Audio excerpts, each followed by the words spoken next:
Puno sa kalipay ang usa ka anak sa mananagat sa isla sa Bantayan human nakabot ang kalampusan og nahimong labing nag-inusarang sugbuanon nga rank 6 sa bag-o lang nga gipagawas nga resulta sa 2025 bar examinations. Mapasalamaton usab ang alumna sa University of San Jose Recoleto School of Law nga si Attorney Joey Umpad gumikan kay wala siya magtuo nga malakip siya sa top notchers apan bisan pa man niana nagpasalamat siya sa mga suporta nga nadawat niini. Sa nahitabong press con, gibutyag ni Umpad ang mga hagit nga gisagubang hilabi na sa panahon sa pandemya nga una siyang misulod sa law school diin magklase sila pinaagi sa online. Gibutyag usab niini ang mga hagit sa pagtake sa bar diin mahinungdanon gayud ang pagpangandam hilabi na sa espirituhanon ug mental nga aspeto diin gisaysay niini nga nagrosaryo pa kini sa unang 30 minutos sa exam aron malampos ang hagit. Dakong hagit usab ni Umpad ang pagtuon sa law school nga aduna na siya gibuhi nga kaugalingong pamilya hilabi na nga aduna na sila'y anak. Mituo usab kini nga ang mga bag-ong nakapasar nga mga abogado makahatag og paglaom sa mga Pilipino nga makabot ra gihapon ang tiunay nga hustisya sa nasod.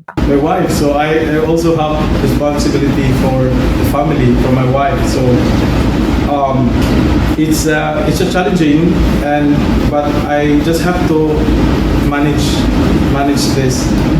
That's why I believe that these challenges we have in our country with this new set of lawyers, it will give hope to the people that justice is still there.